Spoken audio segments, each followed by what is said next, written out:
Tapi kalau ternyata referensinya itu banyak referensi dari jurnal-jurnal Sinta kita gitu ya, um, referensi dari jurnal-jurnal top tadi bahkan nggak ada, atau bahkan banyak bukunya referensi yang digunakan, maka saya sih amat sangat yakin mau ke Skopus manapun akan berat untuk diproses lebih lanjut. Karena dasar referensi yang digunakan aja tidak kredibel tadi Bapak Ibu. Nah, jurnal Sinta 2 kita kadang cenderung lebih sulit dari Scopus Bapak Ibu untuk ditembus. Karena jurnal Sinta 2 masih berharap supaya terindeks Scopus. Dan umumnya mereka sudah tahu gitu, Scopus itu maunya apa supaya jurnalnya diindeks. Scopus itu mau kalau seandainya jurnal itu sudah banyak disitasi oleh jurnal-jurnal terindeks Scopus juga. Kemudian terindeks Scopus yang mana yang ngutip jurnal tersebut? Oh, yang terbit di jurnal-jurnal publisher top tadi. Maka itu menjadi salah satu dasar Scopus mengindeks sebuah jurnal. Nah, maka ini kan jurnal-jurnal Sinta 2 umumnya pelatihan terus mereka. Jadi update. Nah, jadi ketika kita submit di jurnal Sinta 2 dan banyak penolakan, ya karena memang uh, mereka berharap jurnal itu diindeks Scopus. Supaya diindeks Scopus, maka mereka juga harus kerja keras untuk membuat artikel yang tidak berkualitas menjadi berkualitas, kemudian mencari artikel yang betul-betul berkualitas gitu untuk mereka terbitkan. Tapi mungkin ada beda cerita juga, ada beberapa publisher yang tanda kutip nakal, menerbitkan artikel signifikan, bisa sampai 100 artikel, bisa jadi Sinta 2, bisa jadi Scopus sekalipun gitu Bapak Ibu. Kita nggak menampilkan itu bahwa ada jurnal-jurnal yang begitu, tapi kan biasanya umurnya nggak panjang, jurnal-jurnal begitu. Setahun, 2 tahun kemudian udah discontinue dia. Kalau jurnalnya apa, kalau bahasa kita tuh predator ya, terbitnya signifikan, banyak sekali gitu. Tinggal nunggu waktu aja dia discontinue. Yang kita khawatirkan adalah saat mau digunakan udah nggak bisa dipakai gitu. Betul terbit, tapi pas discontinue kita mau lulus nggak bisa. Ini perlu kehati-hatian. Jadi poin saya adalah yang harus dipastikan Bapak Ibu dalam mencari ide riset apapun, dengan metode apapun, pastikan bahwa Bapak Ibu punya referensi terkait dengan metode yang digunakan itu. Contoh, misal saya pernah nulis tentang bibliometrik, maka saya cari artikel tentang bibliometrik tentang topik yang sama, begitu. Tapi mungkin stressingnya yang akan berbeda. Maka kan kita mau lihat trennya kan. Nah, dari artikel-artikel dengan judulnya atau di abstraknya ada tulisan bibliometrik literatur review-nya, misal contoh begitu, nah itu kita download semua. Saya yakin Bapak Ibu, dia setiap artikel itu akan menampilkan tahapan-tahapan metode yang beragam. Nah, tinggal nanti ya kita jangan pusing-pusing amat juga, pilih aja satu atau dua gitu, yang memang benar-benar Bapak Ibu yakin, oh ya saya mengikuti ini artikel yang saya tiru gitu. Karena sangat mungkin berbeda mereka, tapi secara substantif sama sebenarnya. Gitu. Hanya nampilkannya saja berbeda. Nah, biasanya kalau udah sampai di kita, terbit di jurnal-jurnal nggak bereputasi di Indonesia, metodenya itu betul-betul beda sama sekali gitu. Nah, maka untuk kita teman-teman mahasiswa pasca S2, saya sih sumbang saran kalau mau meniru metode riset tentang systematic literature review yang benar menurut editor, ya tiru yang di artikel yang terbit di jurnal top itu maksud saya. Misal ada 100 artikel tentang systematic literature review, maka ambil yang terbitnya di Elsevier, Springer, Taylor Francis itu. Jadi teman-teman punya apa ya, punya patokan yang benar-benar kredibel gitu untuk ditiru gitu. Dan saya yakin editor kayak saya ini, kayak Mas Huda itu ya nggak khawatir dan nggak was-was bahwa Anda menggunakan metode yang tepat apa enggak gitu. Kenapa? Kalaupun salah ya kita salahkan publisher top itu.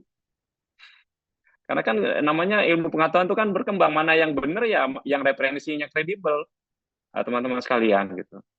Karena kita juga kadang dikonfirmasi sama apa namanya, tim CSAB-nya Scopus berkaitan ketika ada laporan kita menerbitkan artikel yang debatable begitu.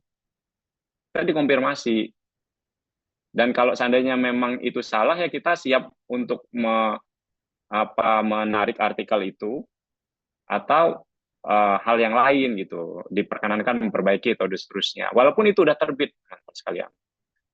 Nah itu, jadi kehati-hatian dalam memilih referensi yang kredibel itu yang paling utama. Jadi paling gampang kalau seandainya kami editor menemukan artikel yang disubmit oleh author itu kita masih nggak begitu familiar ya dengan metode yang digunakan, kami akan lihat referensi yang dipakai. Kalau referensi yang dipakai itu terbitnya di jurnal-jurnal publisher top, ya kami akan percaya gitu ya, karena itu kan pengetahuan baru bagi kami sebagai editor, karena kami belum pernah baca metode ini bisa begitu. Selama referensinya kredibel, ya kita malah senang, karena bisa jadi ini adalah sesuatu yang baru, metode yang baru, yang mungkin baru dikembangkan, dan peluang untuk berkembangnya lebih jauh itu bisa gitu, sehingga ke depan artikel yang terbit ini harapan kita banyak yang mensitasi. Nah itu, jadi kalau bahasa kami itu, jurnal itu kan ibarat etalase begitu ya. Kebanggaan sebuah jurnal ketika artikel-artikel yang diterbitkan itu banyak disitasi oleh paper-paper yang terbit di jurnal-jurnal top dunia begitu. Seperti itu Bapak Ibu. Jadi kebanggaannya editor jurnal itu di situ. Gitu, seperti itu. Berikutnya adalah nah ini sekalian ini teman-teman yang sudah ngirim artikel, sudah submit, itu tadi hati-hati di metode gitu, referensi yang digunakan. Jadi jangan nanggung-nanggung kalau memang ada referensi yang sumber utamanya itu dari jurnal yang terbit di jurnal top, artikel terbit jurnal top, itu aja yang dipakai. Nggak usah banyak-banyak. Yang dari Indonesia itu nggak usah dikutip gitu. Karena ini kan metode riset. Jadi pakai sumber utamanya aja, sehingga lebih kuat gitu, teman-teman sekalian. Kalau seandainya ditambahkan referensi Indonesia dari orang, bisa jadi kan orang tersebut juga ngutip dari sumber yang sama, gitu. Tapi kalau seandainya ternyata di artikel yang bersangkutan itu berbeda, bisa jadi ya dilacak juga sumber artikel itu mengutip siapa gitu. Kalau ternyata dia nggak jelas sumber kutipan dari artikel yang kedua yang dari Indonesia tadi, ya jangan dikutip di artikel kita gitu. Sebenarnya kan citasi itu kan wujud apa ya, penghargaan kita kepada penulis artikel tersebut kan, maka harus kita citasi gitu. Karena kita dapat ilham menulis ini ya dari artikel yang kita baca itu, sehingga harus kita citasi kayak gitu, teman-teman sekalian. Jadi itu ya kuncinya adalah judul, kemudian referensi. Kalau metode yang nggak bisa ditawar-tawar, wajib ada referensi metode yang kita gunakan. Misal contoh kita pakainya Prisma. Prismanya Prisma yang punya siapa, yang tahun berapa gitu ya. Gitu. Dan pastikan bahwa referensi dari Prisma itu dari artikel yang terbit di jurnal top. Kalau perlu cari referensi yang awal-awal begitu, munculnya di mana gitu, sehingga kita, karena kadang itu pas sudah di penulis itu kan berubah, nah kita bacanya yang terakhir ternyata beda dengan asli dari Prisma tersebut gitu. Jadi itu ya teman-teman. Berikutnya adalah kita teruskan. Literatur review, natural review itu kualitatif, systematic review itu SLR kualitatif, kemudian bibliometric analysis kuantitatif, meta analisis kuantitatif, scoping review kualitatif, mini review kualitatif. Kemudian, nah ini ada teknik menghimpun data pada SLR gitu kan. Tapi ya lagi-lagi teman-teman, hal-hal begini kan berkembang sesuai kebutuhan kita. Jadi kalaupun mau ditabulasi begitu ya, misal ada authors, lokasi, school setting, fokus of studinya, kemudian findingnya apa. Nah ini kan yang kemudian akan dianalisis kan berikutnya, sehingga enggaknya kita punya data ini dulu, walaupun kadang akses untuk mendownload artikel-artikel yang terbit di jurnal top itu kita butuh bantuan kolega kita yang lagi studi di luar negeri yang punya akses penuh, kan begitu. Jadi biasanya kalau saya mau download artikel pakai Sihub nggak bisa gitu ya, karena artikelnya baru terbit, ya minta tolong kolega di luar negeri untuk mendownloadkan.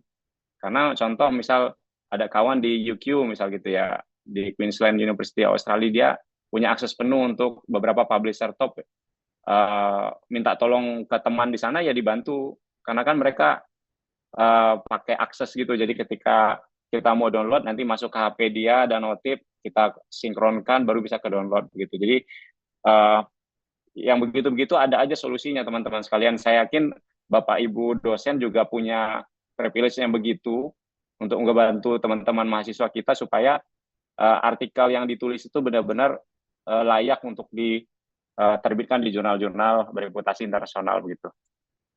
Berikutnya kita masuk ke SLR ya Bu Ibu sekalian. Nah, jadi di awal tadi sudah sampaikan bahwa bisa jadi pengetahuan yang saya sampaikan pengetahuan umum ya, karena sudah banyak lah, bahkan Bapak Ibu dosen bisa jadi udah sering ngisi dengan materi yang sama gitu. Nah, makanya saya narik tentang perspektif editor itu, cuma memang tadi saya baca satu artikel, mungkin saya ini aja ya, buka aja nih artikelnya, tapi mudah-mudahan nggak ada niat ini ya teman-teman sekalian. Ini kan artikel sudah disubmit ya, saya lihat ada bukti submitnya juga. Oke nih, ini artikelnya, ini harusnya judulnya Effectiveness of Inquiry Based Experiment ya. Jadi ada beberapa kondisi dari artikel ini ya. Kalau ini kan udah disubmit, saya lihat di submitnya tadi Sinta 2 kalau nggak salah artikel ini. Kemudian dari artikel ini ada beberapa hal yang agak, kalau saya sebagai editor ya, lihat judul, berikutnya ke metode. Nah, metode,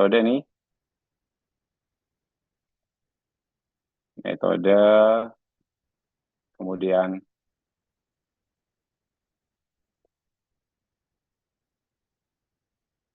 di metode ini dia nggak menyebut Prisma sama sekali gitu ya. Terus referensinya, ini kita cek referensinya Bapak Ibu sekalian, banyak referensinya, cukup banyak karena dia bilang 33. Nah, komentarnya adalah Bapak Ibu, saya melihat bahwa untuk artikel ini mengangkat topik yang relevan ya, aktual, penting dalam pendidikan sains gitu ya. Namun demikian dalam standar jurnal internasional bereputasi, naskah ini terkait dengan ketegasan novelty dan research gap-nya di latar belakang, di introduction itu nggak kuat. Kemudian metodologi SLR-nya itu nggak clear sumbernya, bahkan step by step itu nggak jelas. Contoh gini, misal dia tiba-tiba nyebutkan sumber datanya Scopus, tapi berapa sebetulnya artikel awal yang didapat tuh nggak sebutkan. Di latar belakang, di abstrak jumlah artikel 33, tapi di latar belakang menyebutkan artikelnya 34. Tuh contoh. Nih. Ini ada studi M2 review 34 artikel gitu kan. Di abstrak 33 artikel. Kan ini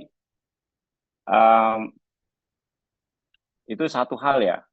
Belum hal lain. Kemudian akurasi klaim efektivitasnya, karena di situ dia agak bahas effect size, tapi lebih kepada mapping kebanyakan kalau dari hasil. Dia tabulasinya lebih ke mapping, tren, yang dia munculkan, bukan efektivitas gitu.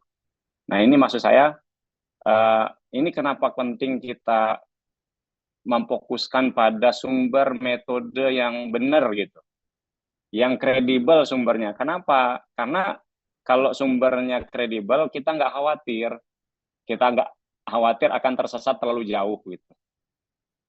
Jadi dengan adanya artikel yang terbit di jurnal top, menjadi artikel yang menjadi sumber rujukan utama kita, betul-betul rujukan kita bagaimana dia menampilkan metode, bagaimana dia menampilkan data, itu kita bisa tiru artikel itu maksud saya. Dari semua sisi, nampilkan abstrak, nampilkan latar belakang, nampilkan metode, hasil.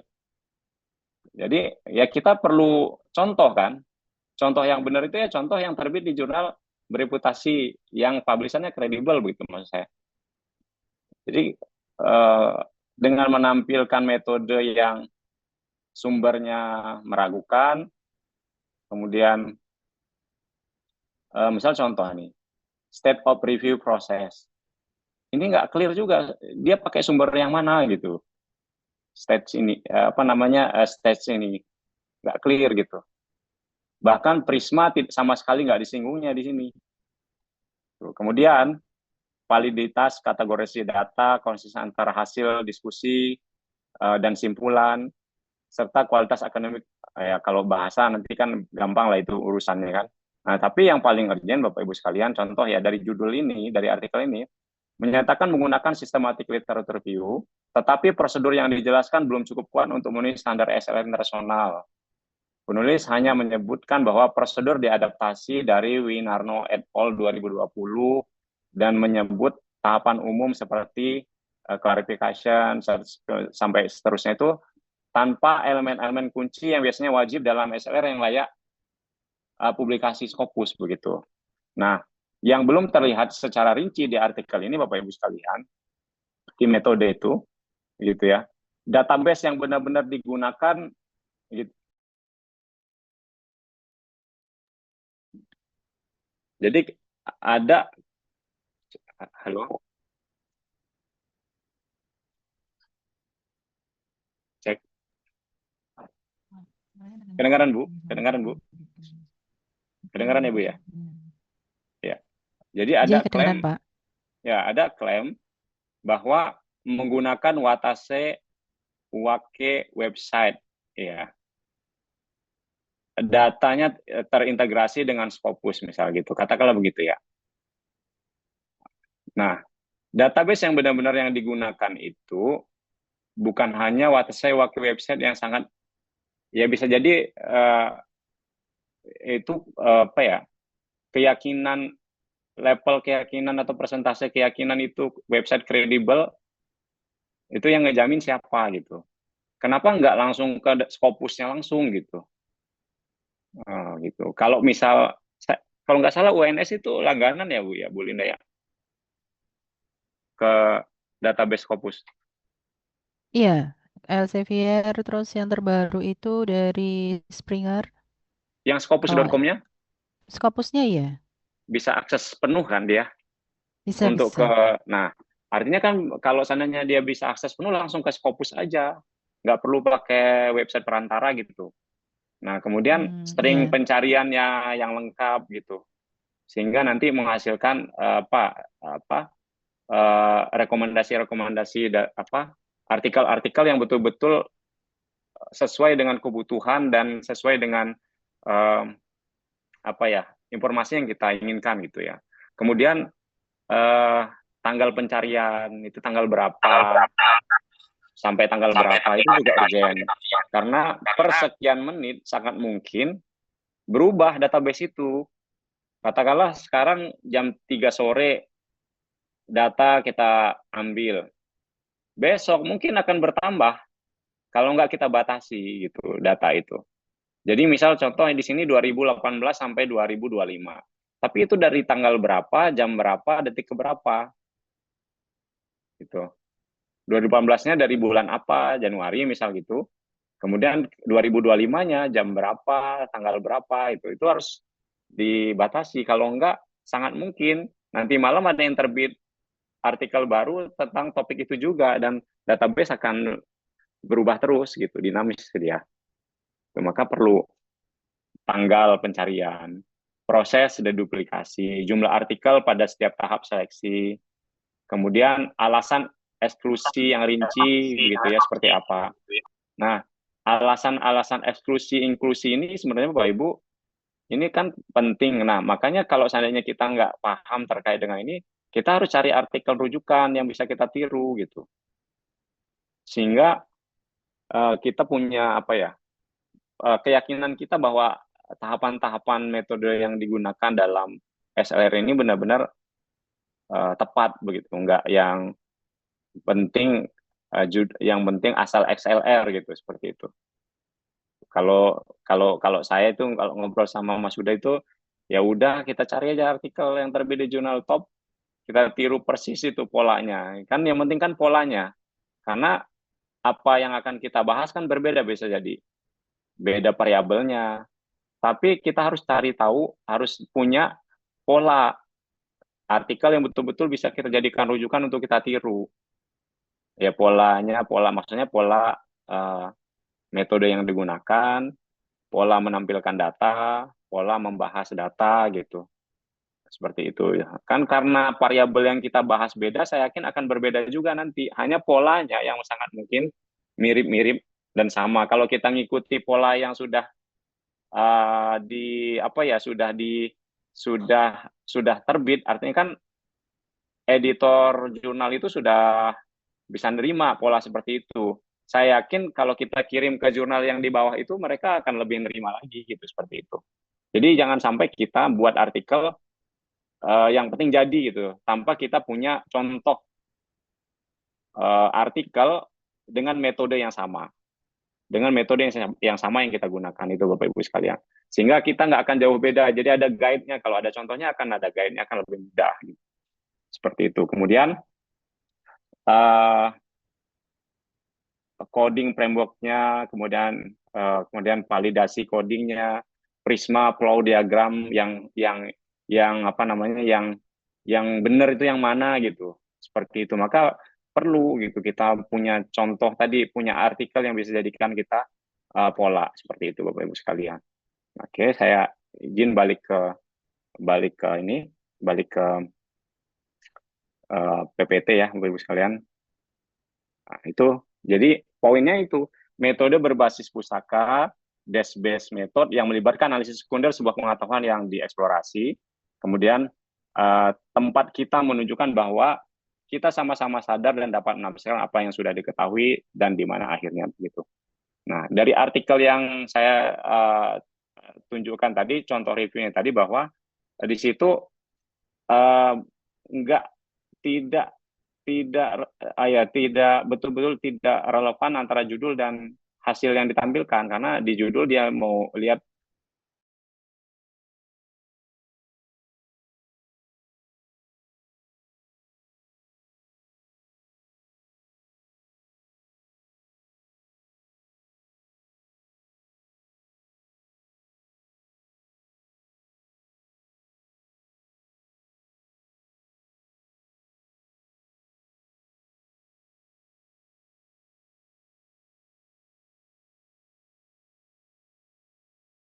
Recording in progress.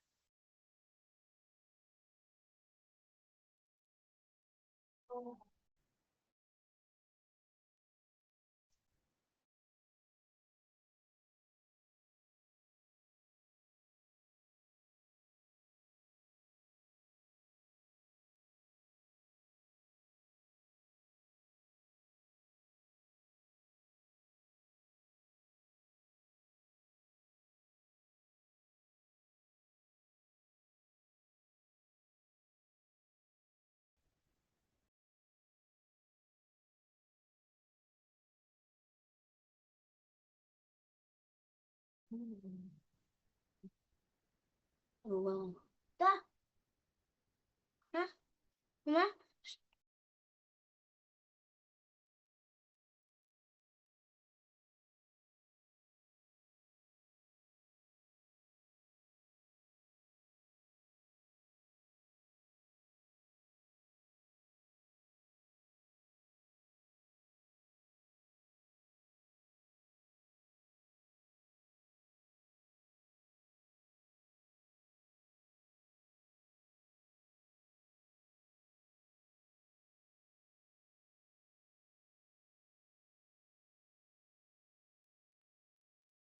Maaf Bapak Ibu, saya kepental nih tadi hilang.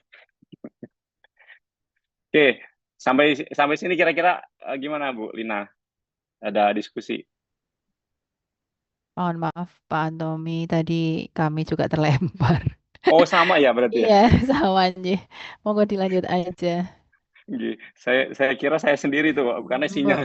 Enggak. Ini tadi anu apa namanya? Kami mati lampu jadi anunya hilang semua. Oke, baik-baik. Nggih, Oke, monggo dilanjutkan aja Pak Antomi ya. nggih. Oke, saya coba ini ya, mungkin teman-teman mahasiswa, saya yakin kenapa naskah yang disubmitkan masih seperti itu bisa jadi karena tidak punya role model yang tepat gitu. Mau cari role model yang tepat di mana? Khawatir saya tadi nyarinya di Google Scholar dia. Ketemunya oh ini dari orang top gitu. Tapi lagi-lagi teman-teman, orang top itu kadang bisa jadi namanya cuma dicomot doang sama mahasiswa atau siapa gitu. Dan belum tentu dia baca artikel itu. Sehingga ketika kita niru karena ini adalah orang yang kita kagumi itu seperti apa, ya kita harus punya pembanding artikel yang terbit di jurnal publisher top. Walaupun orangnya tadi kan ini satu orang top yang kita yakini keilmuannya itu nggak mungkin salah gitu ya. Tapi ada artikel yang terbit di jurnal top. Nah kalau saya teman-teman lebih milih artikel yang terbit di jurnal top gitu sebagai referensi gitu, bukan ngelihat orangnya gitu. Karena bisa jadi yang bersangkutan saking banyaknya urusannya, ada orang pakai namanya, dia nggak baca gitu artikelnya, sehingga itu seperti itu. Jadi hal-hal begini yang walaupun kadang orang top itu privilege untuk diterimanya besar, tapi ya lagi-lagi eh, kalau buat referensi jangan coba-cobalah. Kita lebih baik cari walaupun orang itu nggak terkenal, tapi artikel yang terbit di jurnal dengan publisher top, yaitu kita bisa jadikan pilihan gitu, teman-teman sekalian. Apalagi kalau itu orang top terbit di publisher top, itu lebih kita utamakan gitu. Oke, saya ini ya mungkin karena kata Bu Lina tadi sebenarnya kita itu sudah langganan di WNS kan, um, sudah langganan Scopus.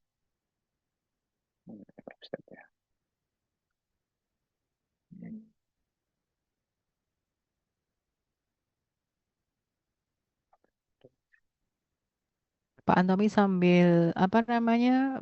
Diskusi boleh nggih? Boleh, boleh, boleh Bu. Ya, kalau tadi ini apa menarik ya karena perspektifnya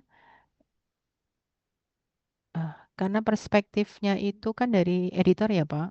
Nggih, nggih, Bu ya. Biasanya kan editor itu kan memang pintu pertama ya. Kadang-kadang kalau misalnya Nggih, judulnya nggak menarik, terus apa namanya tadi yang seperti dengan sampaikan tadi kan kemudian tidak diberikan kepada apa namanya tidak diberikan kepada reviewer gitu ya, atau nggak nggih, dijadikan reviewer gitu kan ya.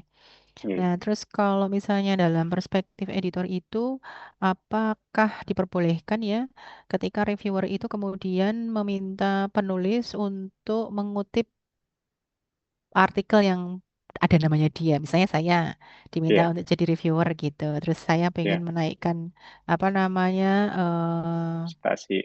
citasi artikel saya. Terus dipaksa untuk memasukkan gitu. Kadang-kadang kan begitu ya Pak. Saya tuh kadang-kadang juga dipaksa itu saya tuh sampai bingung kadang iki orang ono hubungan nih terus cara yang lebok gitu. Piye Nggih, gitu. Bu. Tapi Nggih, pernah nggih. saya skip ya Pak di apa namanya di respon untuk reviewer itu saya dimasukkan ke round 2. Dengan itu Kenapa? tadi, iya maksudnya dia tetap ngomong kalau awalnya sih tidak secara eksplisit meminta saya untuk memasukkan jurnal itu sebagai referensi yang harus Iya, saya citasi. Terus dia cuma bilang kalau misalnya referensi ini bisa digunakan untuk lebih bisa mempoles misalnya identifikasi saya apa dan seterusnya dan seterusnya. Nah, hmm, karena awalnya mintanya gitu, terus akhirnya saya turuti toh.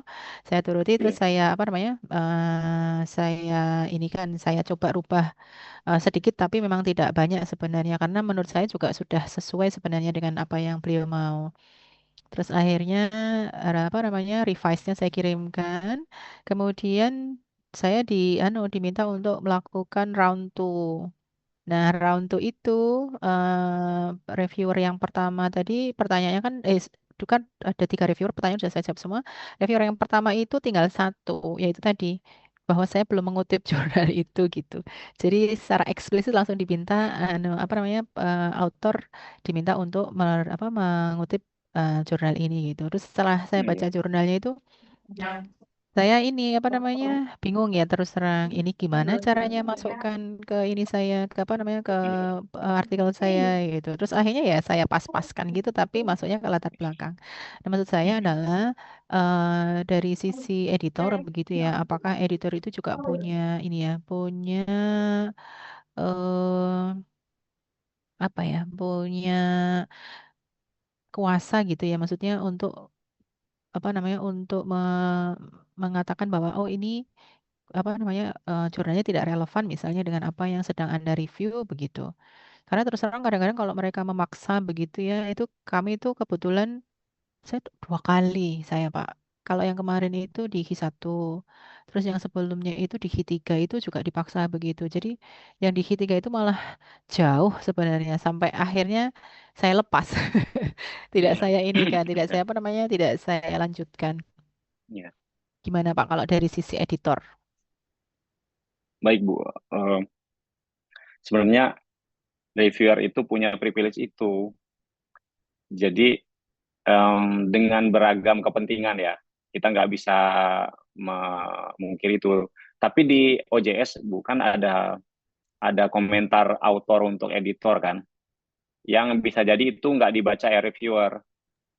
Oh gitu ya. Tapi kalau di Iya. tempat nggak kalau yang apa yang saya kemarin 2 kali itu ndak ada itu Pak. Jadi ke sistemnya itu ya kami submit ya submit. Jadi harus mensubmit misalnya respon untuk auto salah respon autor untuk reviewer kemudian disusul dengan apa namanya revise artikelnya. Kemudian kalau misalnya ada supplementary atau supporting information itu tinggal diinikan. Jadi tidak ada yang kemudian misalnya apakah ada yang ingin Anda tambahkan yang kayak gitu-gitu. Kebetulan kemarin kok di Elsevier saya kok tidak ada ya Pak Antomia.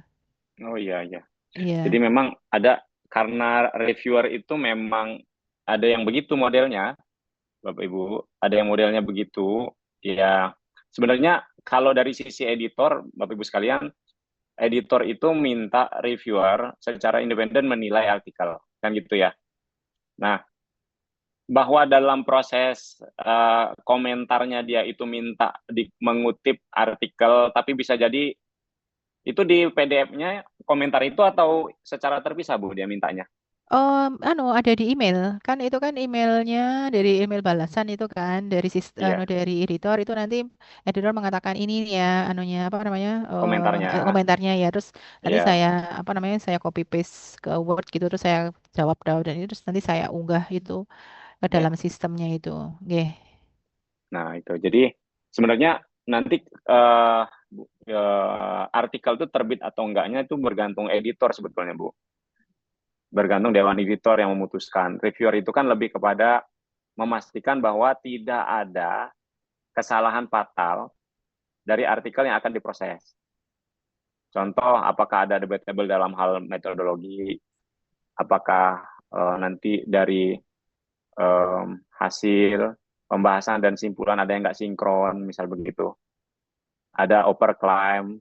Kan biasanya kita carikan reviewer yang sebidang, yang paling benar itu sebenarnya cari reviewer yang pernah nulis tentang topik itu. Sehingga benar-benar nggak akan jauh gitu loh, karena dia punya pengalaman riset tentang topik tersebut.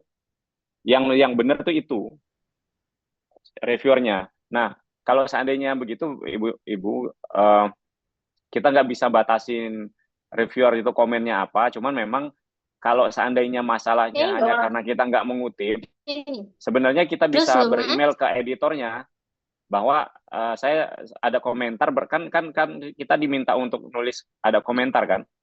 Uh, saya coba ya sampaikan aja bahwa sudah bagian ini yang saya belum akomodir karena memang tidak relevan dengan artikel yang saya tulis gitu. Nanti akan baca, editor akan baca kok Bu itu.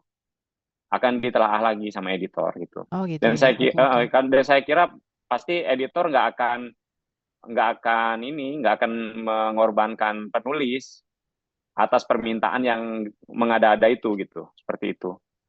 Oke, baik, Ya, terima kasih. iya, Kemarin enggak, sebenarnya kalau apa temanya itu sama-sama carbon dots Pak Antomi, tetapi apa namanya peruntukannya beda. Kalau saya untuk lingkungan, beliaunya itu ke kesehatan, lebih tepatnya pada deteksi kanker gitu.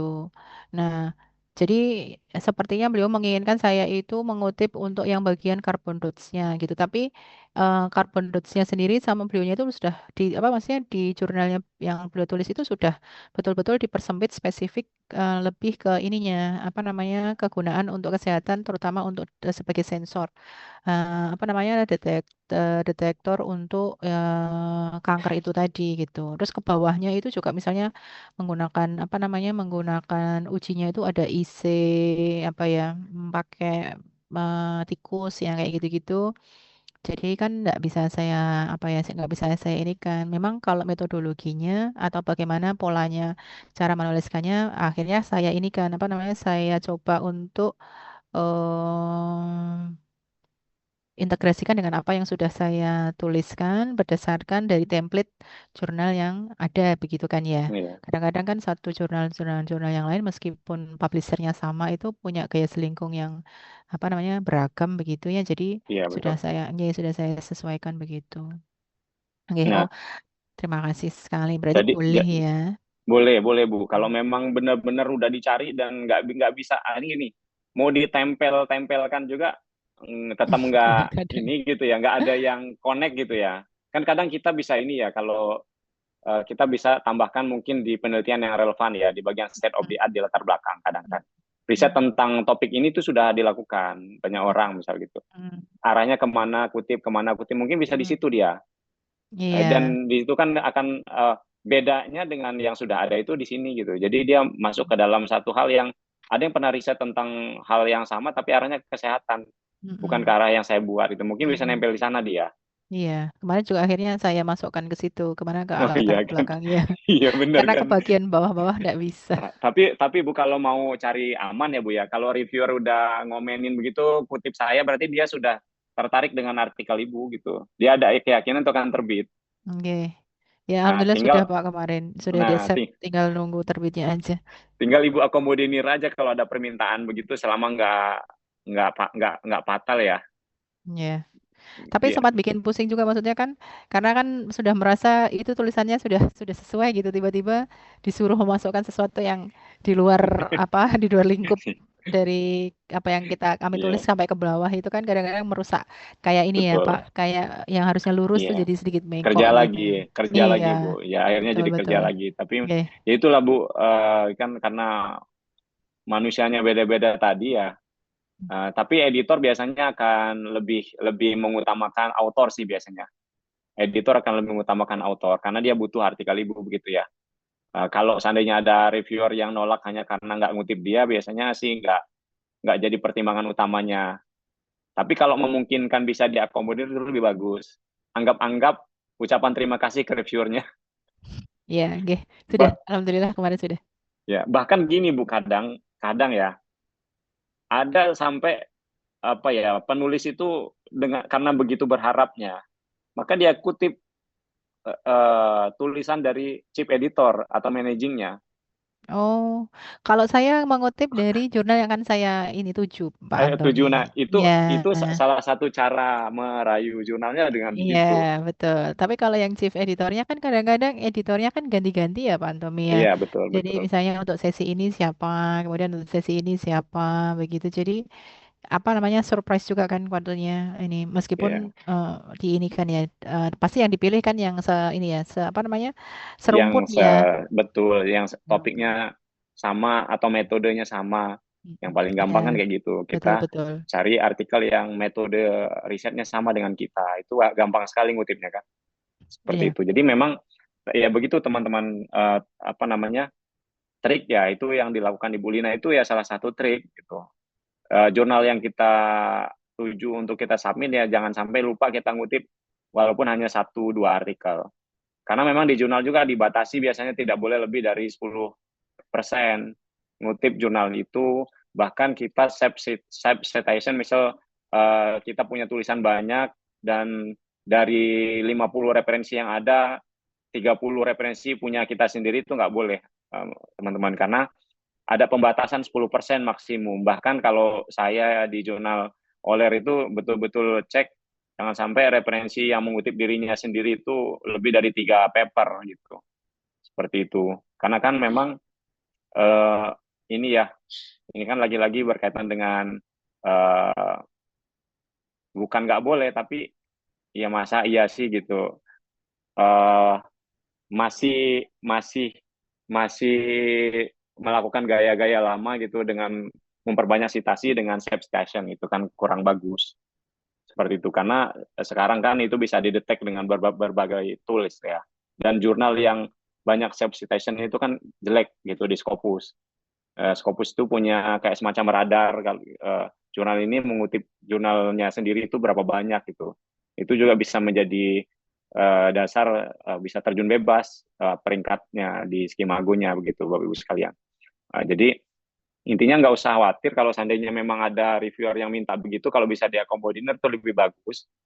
Anggap aja kita sedekah, tapi kalau seandainya nggak bisa ya tulis di komentar buat editor gitu, bahwa saya coba-coba tapi memang nggak ada yang relevan dengan artikel ini gitu. Ada selesai, dia ini kok nggak pasti akan tetap diproses.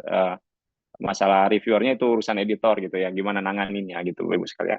Oke, baik, ini coba teman-teman, saya coba ini yang saya sampaikan tadi, saya tanya ke Bu Lina, kalau cara kita mencari jurnal-jurnal yang berpeluang akan menerima artikel kita, terutama jurnal luar negeri ya.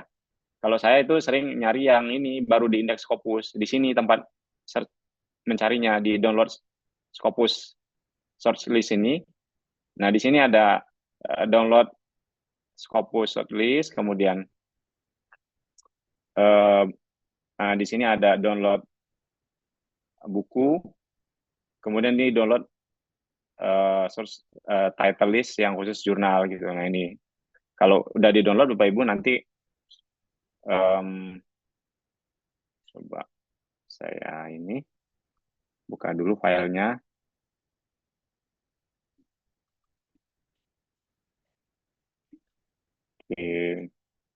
Ini database-nya Scopusnya. Nah, ini teman-teman, di database ini kan kelihatan nih, di sini ada Scopus source Februari 2026 untuk semua jurnal sampai Februari 2026, baik yang discontinue maupun yang masih continue lengkap di sini. Kemudian di sini ada accepted title Februari 2026 di sini.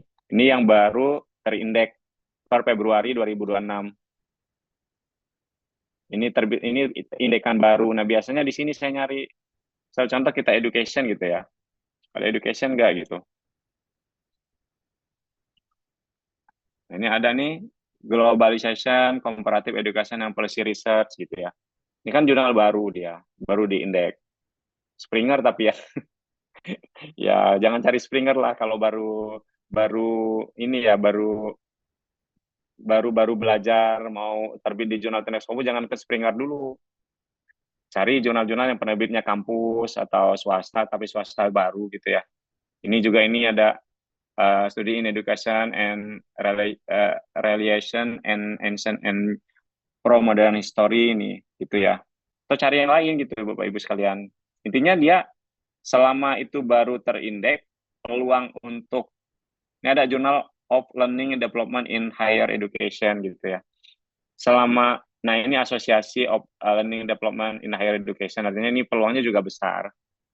Dan cek nanti dia free apa enggak gitu. Karena biasanya kalau baru terindeks Scopus atau edisi itu biasanya masih free.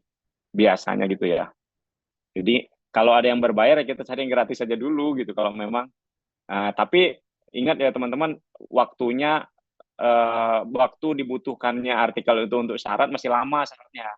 Jangan teman-teman mintanya 6 bulan gitu, tapi sampai di jurnal-jurnal ini jangan. Ya gitu, seperti itu. Jadi ibaratnya jadi second opinion lah, second choice lah gitu. Jadi jangan buat yang utama gitu. Kalau ini buat syarat tapi submit di sini, ya dicek artikel terbitnya berapa. Biasanya yang ngecek begini bukan kita doang, banyak orang juga gitu yang ngintip-ngintip hal yang sama gitu. Maka saya dulu banyak terbit artikel Scopus di awal 2018 karena memang suka submit di jurnal-jurnal yang baru-baru begini. Dan ternyata kan sama aja dengan kita, orang luar negeri juga butuh artikel dari luar negerinya juga gitu. Misal dia terbit di Portugal gitu, kita submit, atau dia terbit di Turki, kita submit dari Indonesia. Dia kan butuh artikel luar negeri seperti itu. Jadi ya itu sebenarnya apa namanya salah satu trik-triknya. Jadi teman-teman juga bisa lihat di sini database ini lengkap, database Scopusnya gitu. Dari semua yang di database Scopus ada di sini. Jurnal ini yang discontinue, discontinue Februari 2026 datanya ada di sini gitu. Nah, kita perlu hati-hati untuk itu ya. Nah, berikutnya kita lanjut lagi ke Scopus gitu ya. Kita lanjut lagi ke database Scopus ya. Oke. Nah, teman-teman nanti kalau mau nyari artikel, nyari sumber referensi, bagusnya ya dari database Scopus langsung, jangan dari penyedia pihak ketiga. Kalau mau nyari sumbernya di OAJ, ya di DOA-nya langsung. Scopusnya langsung gitu. Jadi biar biar biar jelas gitu. Apa namanya?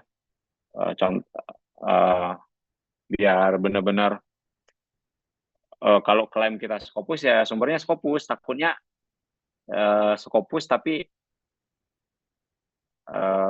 nggak Scopus kalau misal dari Google Scholar atau dari website yang mana gitu yang nggak kredibel, yang nggak rekomendasikan lah gitu ya. Jadi langsung aja ke sini. Misal contoh Systematic Literature Review gitu ya. Nah ini kan ada 75.894 dokumen di database Scopus yang kurang lebih menggunakan metode yang sama gitu. Tinggal kita lihat sumber dia terbit di jurnal mana, publisher mana dan seterusnya kan gitu. Tuh. Nah,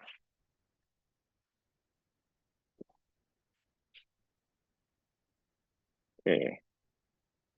Jadi nanti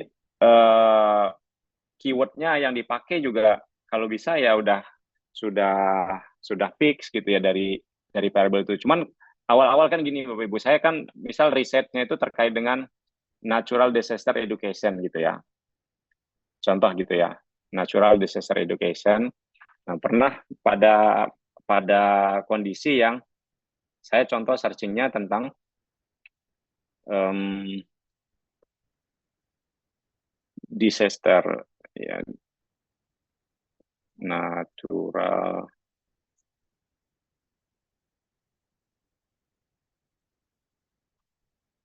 misal contoh gitu ya.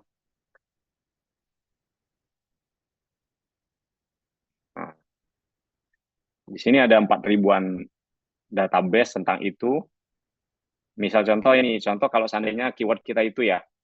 Nah, ini kan dengan keyword tertentu database-nya seperti ini kan luar biasa banyaknya kan. Maka kita harus persempit keyword kita gitu. Nah, ini gunanya ChatGPT kemudian Bapak Ibu. Kita minta rekomendasi string yang benar gitu untuk topik ini gitu. Sehingga tinggal cemplungin aja artikel kita supaya nanti dia mengekstrak dan merekomendasikan kita, baru kita pakai di sini gitu, seperti itu. Baru kita pakai di sini gitu. Terus atau disaster education tapi review ya.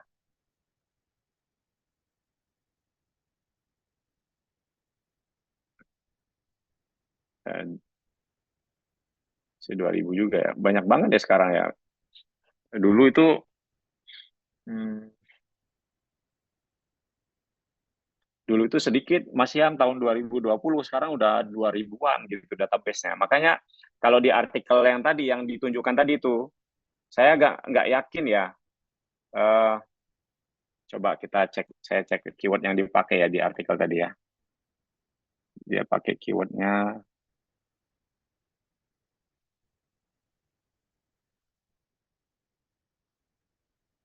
dia hanya dapat 33 dokumen gitu masalahnya.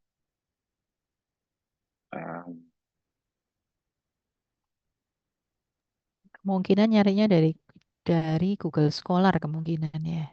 Iya, makanya saya agak nggak yakin kok hanya 33 dokumen, apalagi untuk inquiry lo ya. Misal contoh ya, inquiry.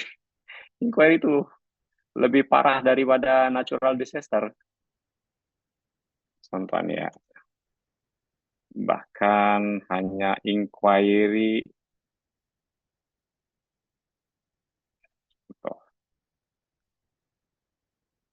Nah, ini saya saya pakai keyword inquiry based experiment pakai tanda petik buka petik.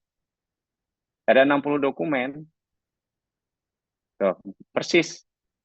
Sedangkan klaim di artikel tadi 33 dokumen dia cuma dapat. Ini real database Scopus. Sangat, tapi bisa jadi saat dia searching memang cuma 33 dapatnya, Bu. Sekarang udah 2026 kan, kita berpikir positif aja lah ya. Dalam kurun waktu beberapa bulan dia nambah hampir separuhnya dari temuan yang bersangkutan. Tapi nanti bisa dibandingkan juga apakah dari 60 dokumen ini ada di dokumen yang dia pakai sebagai data gitu. Nah, seperti itu. Jadi karena inquiry based experiment pakai buka petik tutup petik begini, kalau nggak ada di judul biasanya dia ada di abstrak. Karena kan base pencariannya abstrak, kemudian title, keyword gitu. Mesti ada. Kalau nggak ada di judul, ada di abstrak. Kalau ini kan ada di judul nih, inquiry based experiment. Seperti itu. Nah, ini paling simple untuk ngecek data, keabsahan data dari artikel yang masuk tadi, yang disubmit. Nah, saya yakin ini kan hanya baru keyword, satu keyword. Kalau ditambah keyword yang lain, saya mungkin akan berkembang lebih dari 60 gitu. Nah, yang dia harus analisis sebetulnya kalau dia tanpa tanda petik gitu, tanpa tanda petik misal gitu. Ini kan kalau pakai buka petik, tutup petik kan memang harus keyword itu sama persis, nggak boleh beda. Kalau misal nggak terbuka gitu dia, ada 1481. Harusnya data ini yang dia tambahkan. Data awal yang dia dapat adalah 1481, kan inclusion kan. Nanti baru yang dipakai exclusionnya itu dengan alasan tertentu hanya 60 tadi yang kepake. Nah, makanya di proses yang di artikel, proses pelaksanaan metode, tahapan-tahapan metode nggak ada itu. Nggak ada tahapan-tahapan itu gitu. Maka ini yang saya maksud, penting bagi kita punya artikel dengan metode yang betul-betul kredibel. Metode dengan betul-betul dari artikel yang terbit di jurnal kredibel sebagai referensi utama kita. Untuk metode, misalnya metodenya SLR, maka cari artikel SLR yang terbit di jurnal kredibel gitu loh maksud saya. Supaya nggak was-was kita, ini bener nggak sih metode yang kita pakai gitu.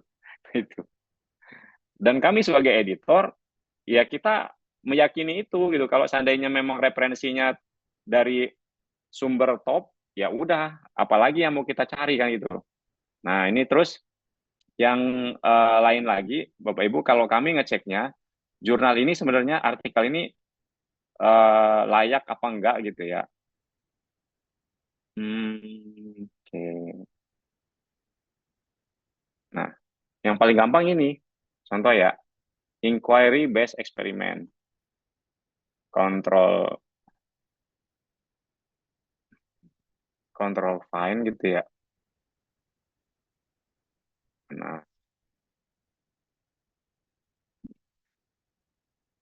oke. Oke ya, kita searching ya Bapak Ibu ya. Kita lihat inquiry based experiment. Kalau kami editor yang ngecek itu, ini artikel ngarang indah apa beneran gitu. Kalau ngarang indah kita lihat variabel utamanya itu berapa banyak referensi yang muncul. Gitu ya. 1, ya. 2, 3, 4. Hanya 4. Artinya begini, klaimnya dia bahwa ada 33 dokumen yang bicara tentang inquiry based experiment, ternyata hanya 4 artikel yang betul-betul membahas yang betul-betul judulnya ada itu gitu. Nah, kemudian bagaimana mungkin kita bisa percaya klaimnya bahwa dia sudah betul-betul menelaah semua artikel yang terbit di dunia ini gitu. Yang sumbernya Scopus tentunya. Kita batasi, makanya dibatasi. Scopus saja. Ya Scopus saja, udah nggak usah yang lain-lain. Tuh. Kenapa kita pilih Scopus? Karena Scopus dianggap indeks kredibel ya internasional gitu ya. Internasional yang kredibel. Jadi hampir banyak kampus di dunia ini walaupun tidak semua kampus berkiblat ke Scopus, nggak semua kampus berkiblat ke Scopus, tapi secara umum ilmuwan dunia kenal Scopus gitu, tahu gitu, bahwa menganggap bahwa Scopus itu adalah database yang kredibel. Kalau jurnal udah terindeks Scopus itu ya bisa dikatakan udah kredibel lah, tapi kan ada yang super kredibel, publisher mana tempat dia terbit, kampus mana tempat dia terbit kan gitu. Gitu. Jadi kalau saya misal sebagai editor yang nangani artikel ini, saya nganggap artikel ini masih ngarang indah gitu, misal ya, kayak gitu, Ibu. Karena apa? Dia mereview, dia menggunakan SLR, tapi referensi utama cuma 4 yang betul-betul match gitu. Hanya 4 dari sekian banyak referensi. Nah itu. Jadi ini benar-benar yang perlu kita pahami ya. Jadi ada itu Bu Lina bahwa ada orang submit artikel di kita. Pas kita searching di referensi nggak ada sama sekali satu pun referensi tentang topik itu gitu. Tapi referensinya banyak gitu. Nah, makanya ketika Bu Lina bilang nggak relate loh, tapi dipaksa untuk dikutip. Nah, yang begini-begini maksud saya, kalaupun terpaksa ya hanya mengakomodir reviewer doang, jangan yang lain gitu. Jadi agak lucu kalau seandainya kita topiknya udah clear, tapi di referensi kita nggak ada kutipan tentang topik itu, nggak banyak bahkan. Nah itu yang disebut menurut kita itu ya cuman asal nempel referensinya berarti gitu. Nah biasanya di kita yang paling gampang screeningnya variabel utamanya apa, kita cek referensinya berapa banyak variabel utama yang dia kutip. Karena kalau bicara inquiry di pendidikan di artikel-artikel pendidikan tuh udah dari zaman udah jenuh katakanlah gitu sebenarnya, terlalu banyak gitu. Tapi mungkin ini karena ada inquiry based eksperimennya gitu. Searching di Scopus saja tadi ada 60. Tapi yang dia kutip hanya 4. Nah, itu. Ini mungkin itu sambil jalan kita diskusi, Bu. Mungkin, Bu. Nah, ini kan lagi-lagi ini perspektif editor ya, teman-teman ya. Jadi di kami ya cara gampang untuk ngecek artikel ini kita proses lebih lanjut apa enggak ya. Biasanya kalau di kami ya artikel itu kita ada preliminary review dulu. Kalau ada beberapa jurnal nyebutnya initial review. Sebelum ke reviewer, memastikan ini sesuai scope, memastikan ini sesuai template, memastikan semua unsur dari artikel itu ada, contoh state of the art, gap analisis gitu. Metodenya, referensinya udah kuat apa belum gitu. Kemudian datanya sudah ditampilkan secara wajar, tepat. Kemudian pembahasannya sudah ada kutipan-kutipan membandingkan dengan hasil riset orang atau belum. Disupport risetnya siapa, udah ada atau belum gitu. Kemudian referensi yang digunakan itu kredibel apa enggak. Nah, itu komentar tentang initial review atau preliminary review biasanya begitu. Dia ada template-nya. Nah, itu dilakukan editor. Setelah revisi selesai, cek lagi udah oke, baru kita kirim reviewer. Kenapa?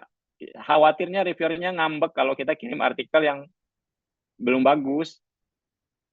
Nah, itu. Jadi sebenarnya initial review, preliminary review itu kalau bahasa kita tuh kayak desk evaluation lah gitu. Lolos desk apa enggak nih artikel gitu.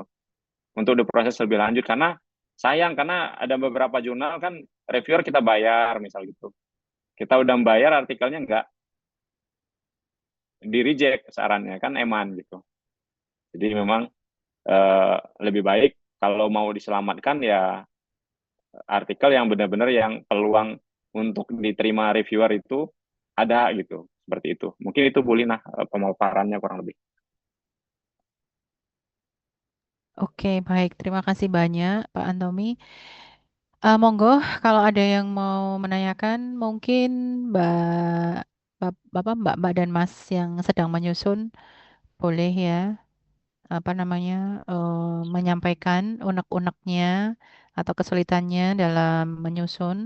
Kebetulan ini tadi apa ada insight ya dari sudut pandang editor, dan ini menurut saya penting juga agar Mbak dan Mas itu nggak ini ya, nggak penasaran ya kenapa kok punya aku di reject gitu ya. Kenapa?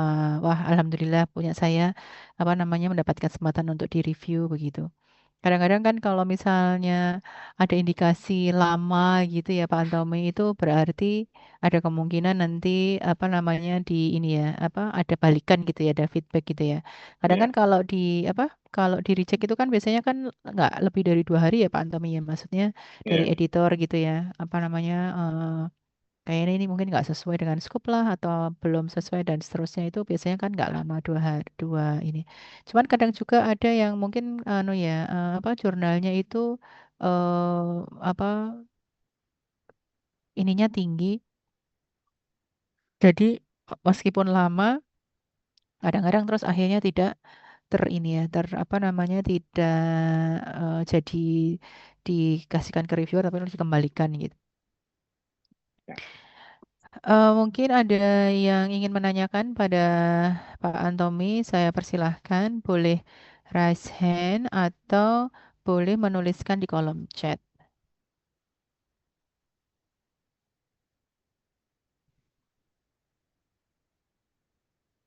Kalau yang untuk artikel tadi berarti harus di anu ya, Pak Antomi harus mulai lagi dari awal begitu, anunya anunya apa namanya rekomendasinya disusun dari Oh ya, awal atau gimana begitu? ya kalau dari catatan ya catatan apa karena artikel tadi itu dari judul kan effectiveness. Di Mm-mm, mana-mana kalau efektivitas itu kan berarti kan kita ngebandingkan hasil artikel satu dengan hasil artikel yang lain ya. betul. Ya, setelah kita bandingkan akhirnya dianalisis lagi kan. Kalau Mm-mm, kami di pendidikan itu Bu, ada namanya efektivitas kan. Efektivitas mm-mm, itu berarti kan pemahamannya itu ada uji effect size. Dari mm-mm, data-data itu terkumpul lagi jadi seolah-olah jadi data baru. Uji mm-mm, effect size-nya gitu kan. Kayak gitu kan efektivitas kan gitu. Yang mm-mm, punya hak itu kan begitu ya. mm-mm, Ya karena kalau kita tanya cara nguji efektivitas tuh yang benar yang mana ya sementara ini ya yang referensinya ada ya hak kan mm-mm, gitu. Nah, seperti itu. Jadi ada instrumennya namanya effect size gitu mm-mm. untuk apakah betul-betul yang uh, apakah betul-betul faktor tersebut yang benar-benar mempengaruhi bukan faktor lain katakanlah gitu kan itu kan efektif gitu ya. Oke. Kalau seandainya ada faktor lain ya berarti kan harus dikejar lagi gitu. Mm, Nah, jadi kalau di artikel tadi benar-benar lebih kepada ini tren mm, kayak mapping aja gitu. Jadi mm, judulnya diganti jadi mapping misal gitu. mm. Bukan bukan SLR. efek bukan bukan effectiveness gitu. Mm.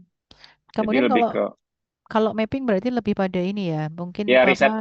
riset trend and learning outcome in inquiry Mm, based experiment as systematic literature review gitu. mm, Mapping education outcome of inquiry based experimentation in mm, science education. Mungkin gitu judulnya. mm, Bukan effectiveness gitu, Bu.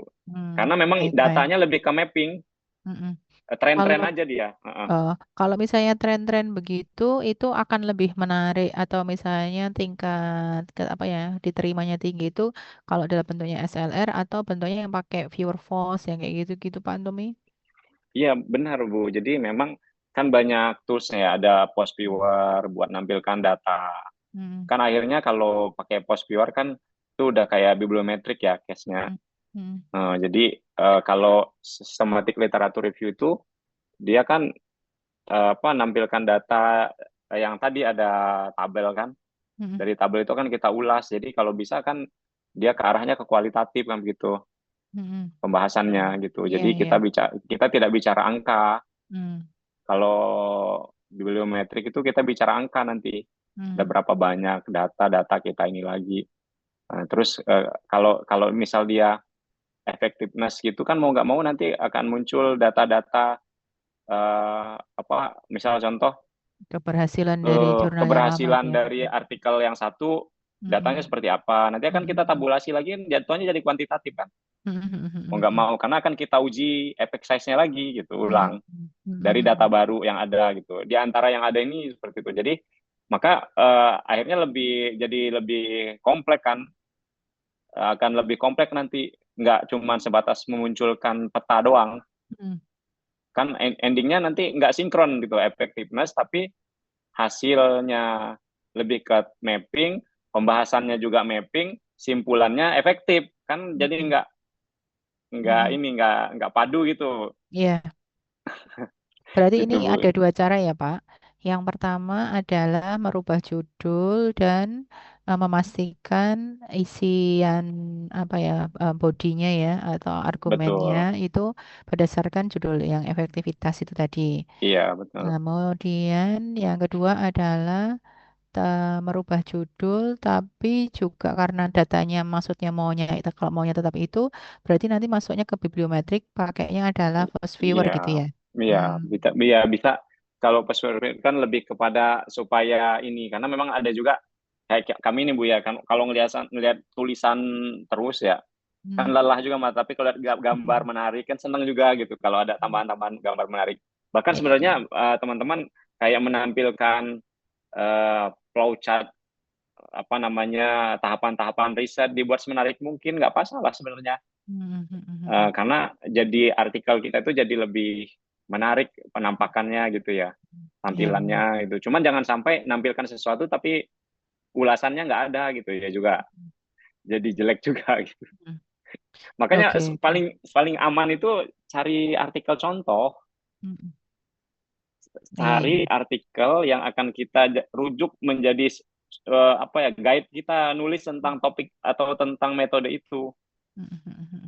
Jadi kita misalnya punya 1 sampai 3 artikel yang benar-benar kita lihat, wah ini eh, ibaratnya cara dia menampilkan metodenya menarik nih gitu. Dia ngulasnya menarik. Udah itu kita jadikan patokan kita atau guide kita untuk ngebuat artikel yang kita sedang garap gitu teman-teman. Jadi eh, kalau ada contoh begitu kan, saya yakin akan lebih cepat kita ngerjakannya. Nah, yang susah itu kalau kita riset tapi nggak ada contohnya gitu, metode. Belum ada orang yang menggunakan metode Oke. tersebut. Nah, kayak mana kita, kan akhirnya kita ngarang indah lagi gitu, susah.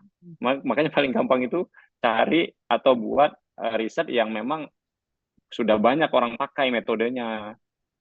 Tapi referensi yang kita pakai kalau bisa referensi yang paling pertama gitu, sehingga Hmm. lebih yakin kita. Jadi kalau biasanya udah referensi metode tentang metode riset itu udah turunan-turunan, kadang udah berubah sampai di Indonesia itu berubah banget kadang malahan. Hmm. Sudah Hmm. diturunkan itu kadang malah jadi lebih nggak bagus. Hmm. Bukan jadi lebih bagus karena bisa jadi informasi yang dia dapatkan terputus gitu loh. Iya. Bukan bukan informasi awal gitu, tapi informasi yang sudah diputus diputus sampai dia putus banget gitu. Iya. Nah, jadi nah itu yang jangan sampai itu terjadi gitu. Yang paling, tapi kita harus ini ya apa, bertanggung jawab atas apa yang kita tulis. Cara bertanggung jawabnya, kalau memang kita dapat ide itu dari artikel tersebut, ya kutip artikelnya Hmm.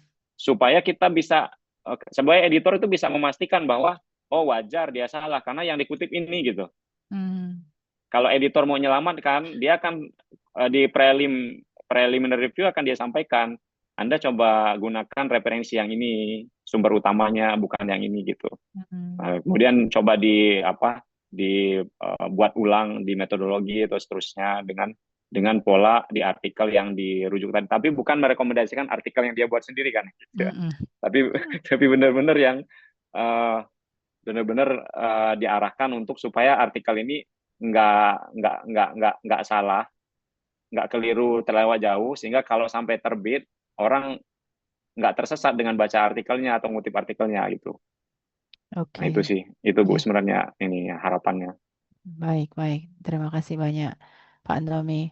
Ada lagi yang mau menyampaikan mungkin Mbak Ade tadi yang artikelnya di review mungkin mau menyampaikan sesuatu ke Pak Antomi, monggo.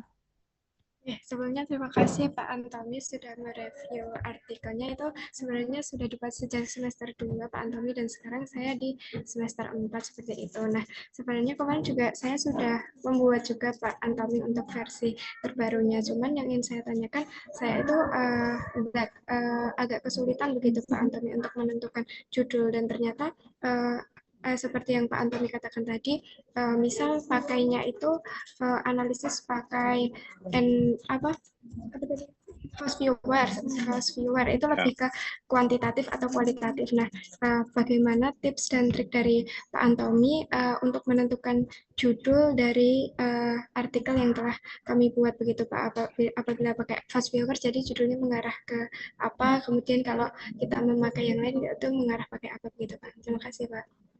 Gini, judul itu kalau bisa terakhiran aja.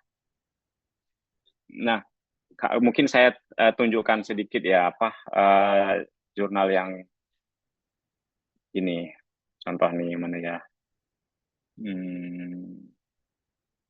Ini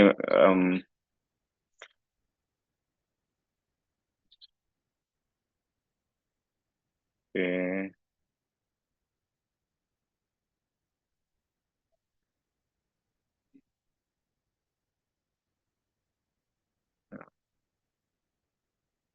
Oke, ini teman-teman ya. Ini kalau di jurnal yang saya kelola yang Scopus ini ya, yang udah Scopus, saya sudah mulai mengurangi memang membatasi artikel-artikel review. Bukan berarti nggak boleh. Misal dari 15 artikel setiap edisi yang terbit di jurnal ini, mungkin artikel reviewnya 3-4 aja gitu. Kalau sebelumnya kan ya udahlah, mana aja yang penting artikelnya ada gitu kan. Tapi karena memang dia udah tender Scopus, kan saya punya tanggung jawab untuk memastikan artikel-artikel yang terbit itu dari semua sisi kesalahannya itu nggak fatal lah begitu. Maka setiap artikel kalau teman-teman lihat, awalnya judul dari artikel-artikel ini ya kurang lebih sama kayak tadi, effectiveness, pengaruh, efektivitas, developing gitu. Tapi ketika sudah masuk ke tahap produksi, nggak ada lagi tulisan developing, effectiveness, kemudian apalagi itu, impact gitu ya. Udah hilang. Coba lihat judul-judul ini, kira-kira judulnya itu kayak ala-ala judul-judul yang terbit di Taylor and Francis gitu loh. Yang IC, International Journal of Science and Education. Kan jarang dia ada effectiveness, developing gitu ya.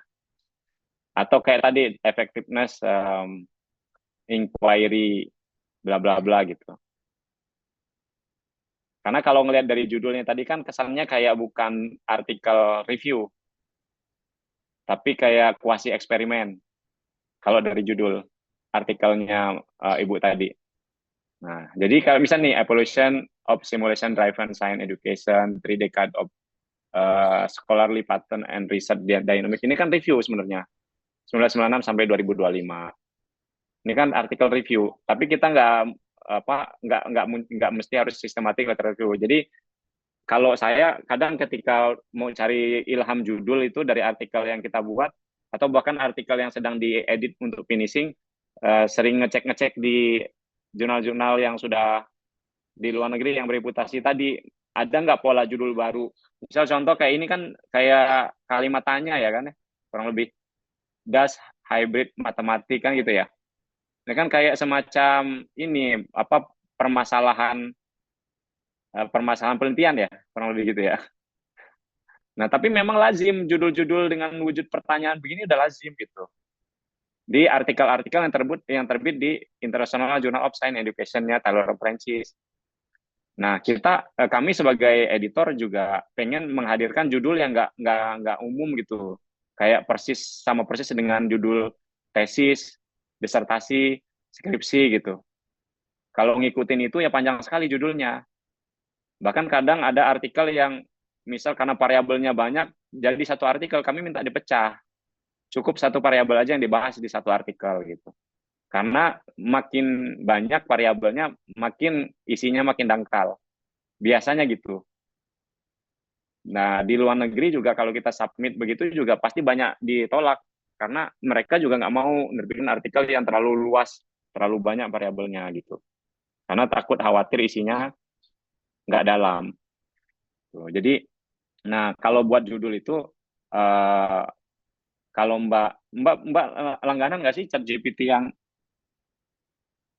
18 ya? 20 US dollar itu sebulan? Langganan nggak? Tidak, Pak. Nah, kalau bisa sokongan lah sekelas langganan sebulan kapan mau ngerjain. Karena kadang kan kita ini loh, ini artikel saya yang sudah saya jadikan. Minta rekomendasi judul itu nggak apa-apa loh terakhir. Berikan saya misal beberapa rekomendasi judul untuk artikel yang saya tulis, yang dia impresif, sesuai dengan isi dari artikel, katakanlah gitu. Yang polanya mirip dengan jurnal-jurnal bereputasi internasional yang terbit di Springer, Elsevier gitu. Nanti dari ChatGPT direkomendasikan ke kita. Tinggal kita sebagai pemilik artikel memastikan bahwa judul itu benar-benar nggak lari dari isi artikel kita gitu. Jadi yang tadinya efektivitas itu udah nggak ada lagi, hilang dia karena memang udah nggak lazim ada judul-judul yang begitu sekarang. Judul itu kan makin kontroversial, makin makin bagus. Kayak berita lah umumnya, tulisan berita lah kayak gitu ya. Kalau dia berita itu judulnya nggak menarik kan orang malas bacanya, monoton katakanlah gitu. Kalau sekarang kan berita itu bad news is good news gitu kan. Jadi makin makin buat orang bertanya-tanya, makin orang buka halaman per halaman kan berita itu.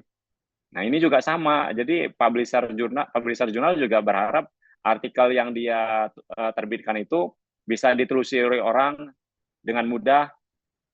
Kemudian judulnya juga nggak panjang-panjang amat, tapi kayak kesannya itu kayak apa ya, impresif lah judulnya, nggak monoton gitu loh, nggak kayak judul tesis kita, skripsi kita atau disertasi kita gitu.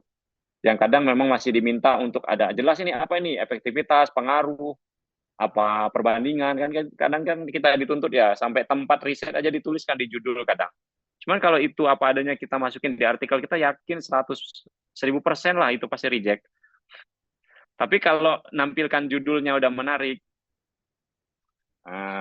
contoh mana ya?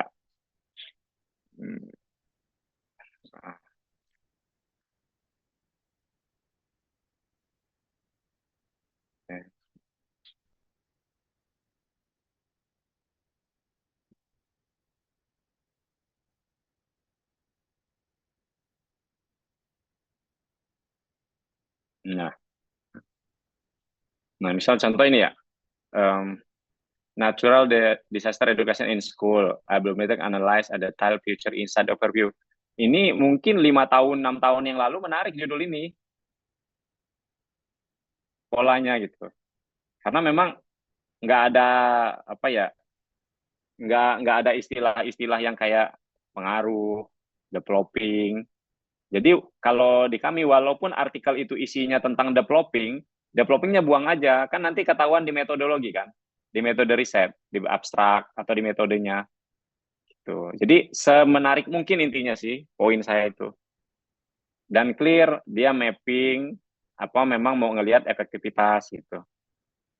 Jadi biasanya judul-judul review itu clear di belakangnya itu ada dia pakai metode apa, scientometric, bibliometric, systematic literature review, kayak gitu. Ini kan kalau detail future insight overview ini kan pemanis buatan aja nih, pemanis aja gitu, biar beda dari judul yang lain gitu, misal gitu. Ya intinya review juga gitu.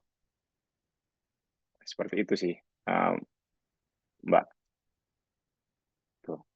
Intinya antara judul, metode, antara judul, hasil, pembahasan, simpulan tuh harus ini sama.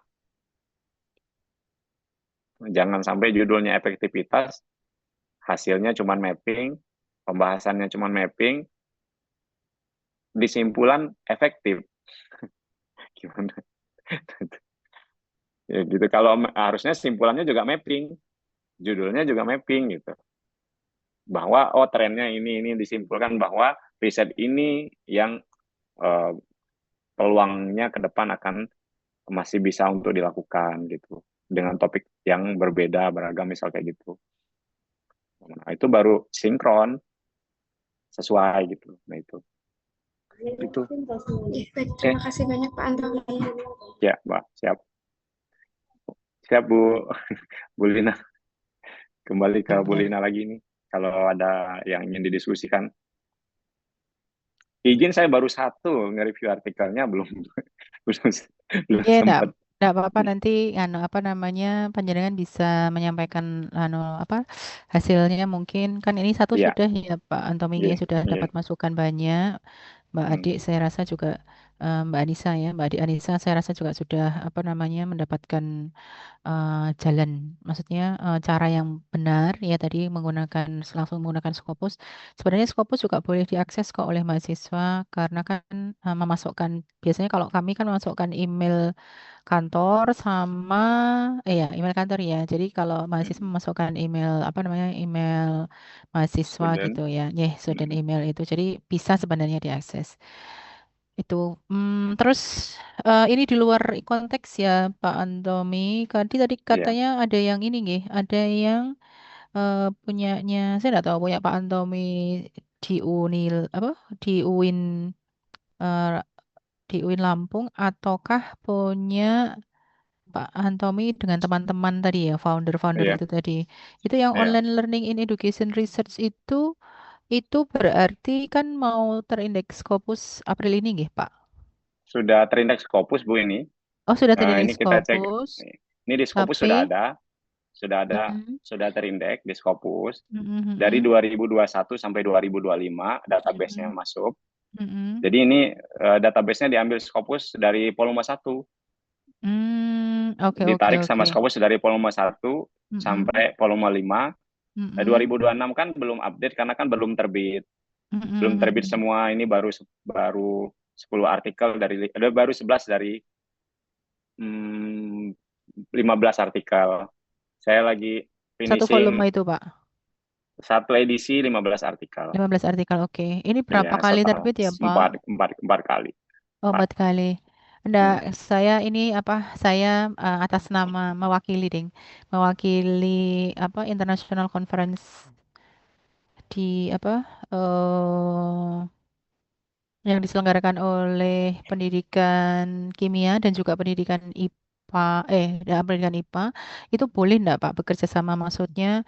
Jadi setelah kami melakukan peer review, kemudian jurnal-jurnal yang kami anggap itu bagus, kemudian kami kirimkan untuk direview kembali kalau misalnya memang dirasa masih ada kurang begitu yang di online learning education research gitu, apakah memungkinkan Pak Antomi?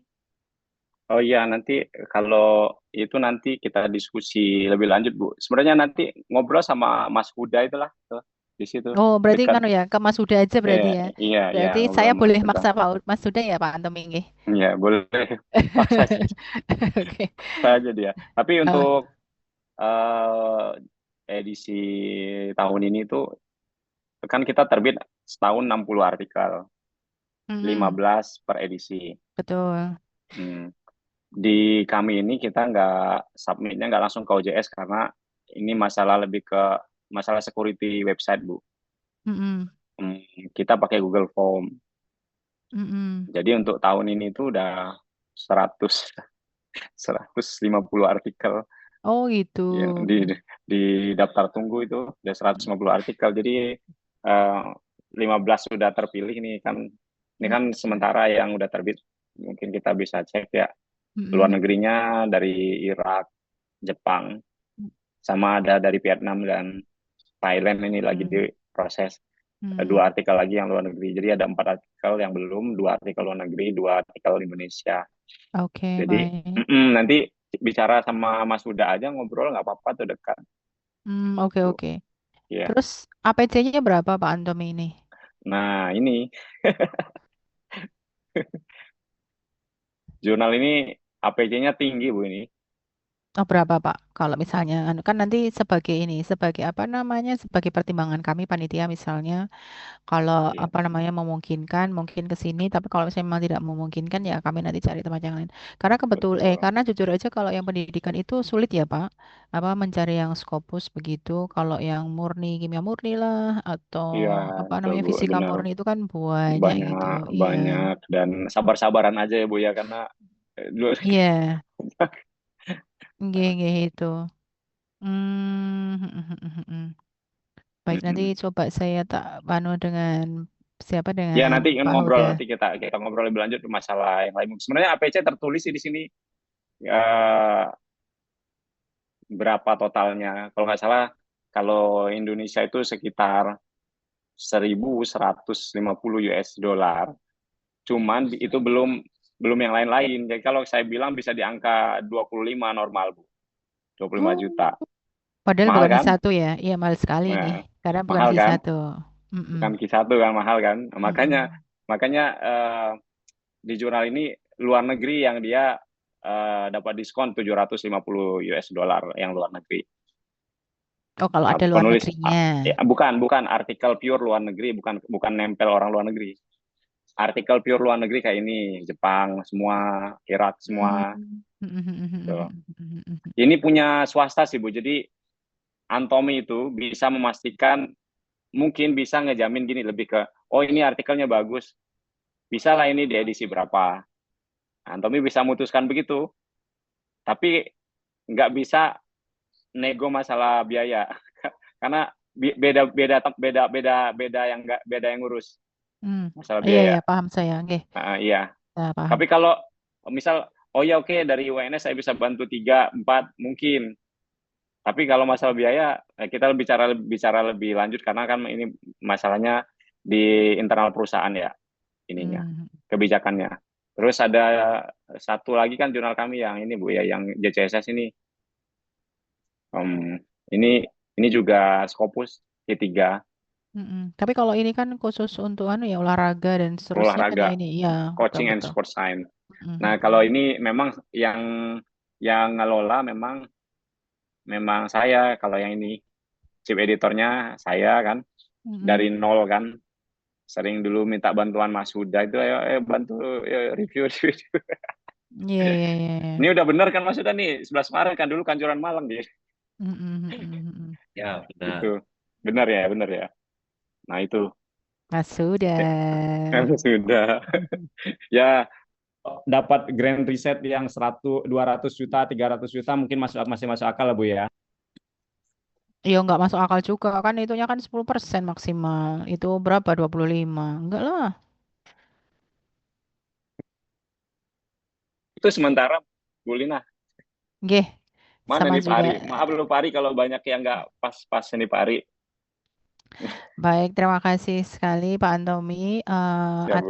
atas apa ilmu yang diberikan kepada kami, terutama dari apa namanya sudut pandang editor begitu ya, sehingga eh, adik-adik mungkin atau kami sendiri, saya pribadi juga tidak bertanya-tanya gitu ya, maksudnya sebenarnya editor itu pertimbangannya itu apa gitu ya. Tadi hari Iya ini betul. sudah apa namanya sudah sedikit tercerahkan begitu. Terima kasih banyak atas waktunya. Kemudian sebagai bagian dari apresiasi, kami akan menampilkan sertifikat ya Pak Antomi sebagai narasumber. Mungkin Pak Antomi boleh menurunkan dulu slide-nya biar kami bisa share.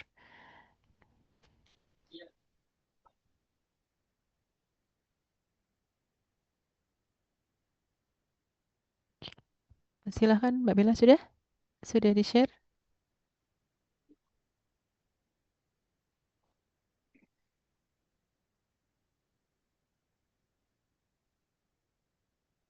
Ye. Jadi ini sudah tertanda tangan oleh dekan kami, Pak Antomi, Kasih Bu, terima kasih. sebagai apa namanya narasumber pada kegiatan pendampingan penulisan artikel ilmiah berbasis SLR atau Systematic Literature Review. Semoga silaturahim dari kami ya S1 dan S2 Pendidikan Kimia dengan Pak Antomi bisa berjalan apa namanya lebih baik lagi ke depannya. Amin. Nggih. Terima kasih pada semua peserta atas atensi untuk kegiatan kami hari ini. Saya mewakili Ketua Prodi S2 Pendidikan Kimia menyampaikan rasa terima kasih kepada Bapak Ibu, adik-adik, panitia atas terselenggaranya kegiatan sore hari ini. Saya akhiri. Wassalamualaikum warahmatullahi wabarakatuh. Waalaikumsalam warahmatullahi wabarakatuh. Waalaikumsalam. Waalaikumsalam. Terima kasih. Terima kasih banyak Pak Antomi. Terima kasih semuanya. Terima kasih Bu Bareng-bareng. Lina. Mohon Assalamualaikum. maaf kalau kurang. Terima Ye. kasih.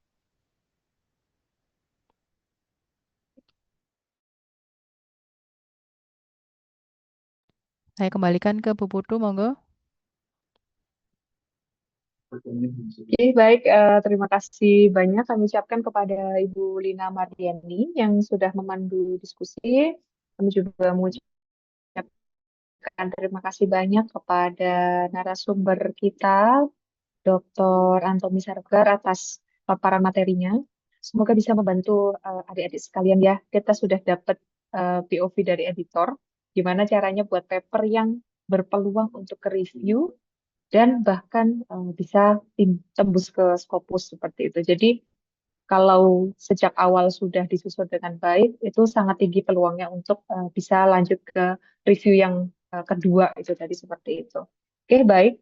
Mungkin saya mau nambahkan sedikit informasi bagi rekan-rekan yang atau para peserta yang belum sempat mengisi presensi, mungkin bisa dibantu ya operator untuk terakhir kalinya mengirimkan link untuk presensi atau bisa dikirimkan ke WA Group supaya para peserta tidak ketinggalan untuk mendapatkan e-sertifikat seperti itu. Baik, selesailah rangkaian acara kita pada siang hari ini.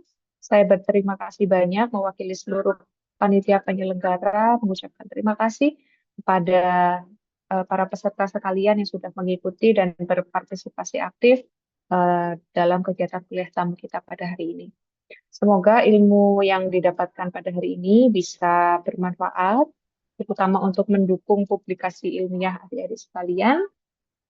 Oleh karena itu, kegiatan pada hari ini secara resmi saya tutup. Terima kasih, selamat sore. Wassalamualaikum warahmatullahi wabarakatuh. Oke, Bapak Ibu bisa dipersilakan untuk meninggalkan ruang Zoom. Sampai jumpa di lain kesempatan di kuliah tamu kita besok. Terima kasih.